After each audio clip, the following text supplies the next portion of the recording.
حضرت انس بن مالک نے بیان کیا کہ ایک یہودی عورت نبی کریم صلی اللہ علیہ وآلہ وسلم کی خدمت میں زہر ملا ہوا بکری کا گوشت لائی۔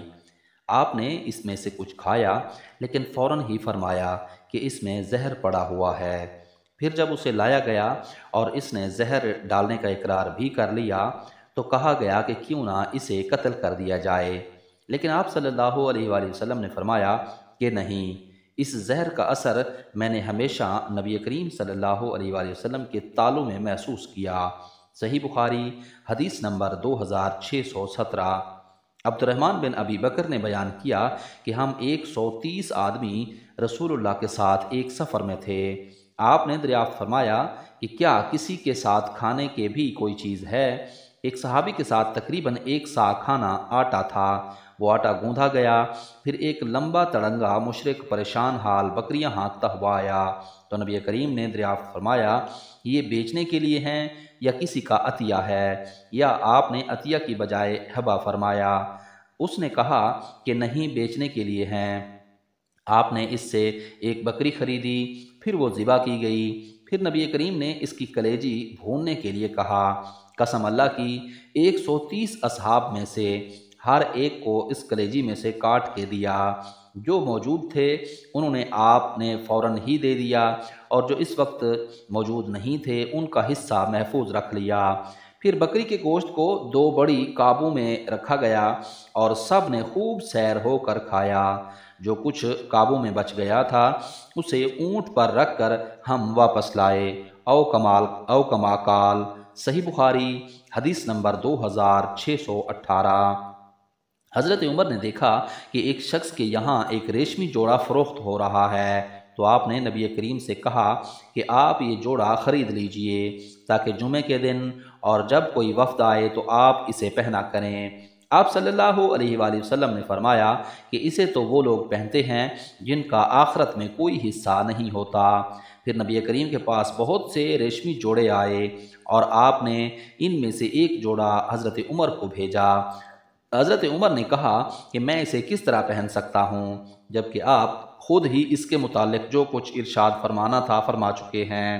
آپ صلی اللہ علیہ وآلہ وسلم نے فرمایا کہ میں نے تمہیں پہننے کے لیے نہیں دیا بلکہ اس لیے دیا کہ تم اسے بیچ دو یا کسی غیر مسلم کو پہنا دو۔ چنانچہ حضرت عمر نے اسے مکہ میں اپنے ایک بھائی کے گھر بھیج دیا جو ابھی اسلام نہیں لایا تھا۔ صحیح بخاری حدیث نمبر 2619۔ اسماء بنت ابی بکر نے بیان کیا کہ رسول اللہ کے زمانے میں میری والدہ قتیلہ بنت عبد العزیٰ جو مشرکہ تھی میرے یہاں آئیں۔ میں نے آپ صلی اللہ علیہ وآلہ وسلم سے پوچھا، میں نے یہ بھی کہا کہ وہ مجھ سے ملاقات کی بہت خواہش مند ہیں، تو کیا میں اپنی والدہ کے ساتھ صلہ رحمی کر سکتی ہوں؟ آپ نے فرمایا کہ ہاں، اپنی والدہ کے ساتھ صلہ رحمی کر۔ صحیح بخاری حدیث نمبر 2620۔ عبداللہ بن عباس نے بیان کیا کہ نبی کریم نے فرمایا ہم مسلمانوں کو بری مثال نہ اختیار کرنی چاہیے اس شخص کی سی جو اپنا دیا ہوا ہدیہ واپس لے لے، وہ اس کتے کی طرح ہے جو اپنی قے خود چاٹتا ہے۔ صحیح بخاری حدیث نمبر 2622۔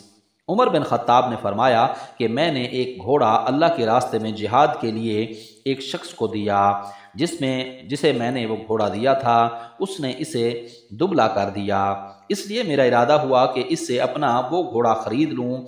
میرا یہ بھی خیال تھا کہ وہ شخص وہ گھوڑا سستے داموں پر بیچ دے گا، لیکن جب میں نے اس کے بارے میں نبی کریم سے پوچھا تو آپ نے فرمایا کہ تم اسے نہ خریدو، خواہ تمہیں وہ 1 ہی درہم میں کیوں نہ دے، کیونکہ اپنے صدقے کو واپس لینے والا شخص اس کتے کی طرح ہے جو اپنی ہی قے خود چاٹتا ہے۔ صحیح بخاری حدیث نمبر 2623۔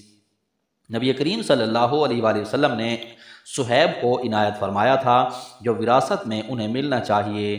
خلیفہ مروان بن حکم نے پوچھا کہ تمہارے حق میں اس دعویٰ پر گواہ کون ہے؟ انہوں نے کہا کہ عبداللہ بن عمر۔ مروان نے آپ کو بلایا تو آپ نے گواہی دی کہ واقعی رسول اللہ نے صہیب کو 2 مکان اور 1 حجرہ دیا تھا۔ مروان نے آپ کی گواہی پر فیصلہ ان کے حق میں کر دیا۔ صحیح بخاری حدیث نمبر 2624۔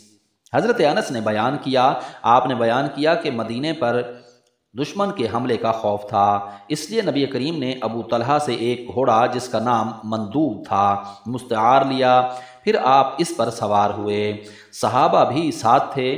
پھر جب واپس ہوئے تو فرمایا ہمیں تو کوئی خطرہ کی چیز نظر نہ آئی، البتہ یہ گھوڑا سمندر کی طرح تیز دوڑتا پایا۔ صحیح بخاری حدیث نمبر 2627۔ عبد الواحد بن ایمن نے بیان کیا کہ مجھ سے میرے باپ نے بیان کیا، انہوں نے کہا کہ میں عائشہ کی خدمت میں حاضر ہوا تو آپ قطر یمن کا ایک دبیز کھردرا کپڑا کی قمیض قیمتی 5 درہم کی پہنے ہوئے تھی۔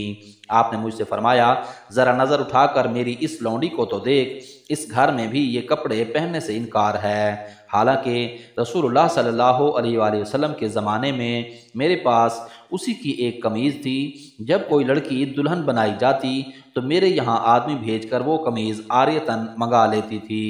صحیح بخاری حدیث نمبر 2628۔ حضرت ابو ہریرہ نے بیان کیا کہ رسول اللہ نے فرمایا کیا ہی عمدہ ہے ہدیہ اس دودھ دینے والی اونٹنی کا جس نے ابھی حال ہی میں بچہ جنا ہو، اور دودھ دینے والی بکری کا جو صبح و شام اپنے دودھ سے برتن بھر دیتی ہے۔ صحیح بخاری حدیث نمبر 2629۔ انس بن مالک سے مروی ہے کہ جب مہاجرین مکہ سے مدینہ آئے تو ان کے ساتھ کوئی بھی سامان نہ تھا، انصار زمین اور جائیداد والے تھے۔ انصار نے مہاجرین سے یہ معاملہ کر لیا کہ وہ اپنے باغات میں سے انہیں ہر سال پھل دیا کریں گے اور اس کے بدلے مہاجرین ان کے باغات میں کام کیا کریں۔ انس کی والدہ ام سلیم جو عبداللہ بن ابی طلحہ کی بھی والدہ تھی، انہوں نے رسول اللہ کو کھجور کا ایک باغ ہدیہ دیا تھا، لیکن آپ نے وہ باغ اپنی لونڈی ام ایمن جو اسامہ بن زید کی والدہ تھی عنایت فرما دیا۔ ابن شہاب نے بیان کیا کہ مجھے انس بن مالک نے خبر دی کہ نبی کریم جب خیبر کی یہودیوں کی جنگ سے فارغ ہوئے اور مدینہ تشریف لائے تو مہاجرین نے انصار کو ان کے تحائف واپس کر دیے جو انہوں نے پھلوں کی صورت میں دے رکھے تھے۔ آپ نے انس کی والدہ کا باغ بھی واپس کر دیا اور ام ایمن کو اس کی بجائے اپنے باغ میں سے کچھ درخت عنایت فرما دیے۔ احمد بن شبیب نے بیان کیا انہیں ان کے والد نے خبر دی اور انہیں یونس نے اس طرح۔ صحیح بخاری حدیث نمبر 2630۔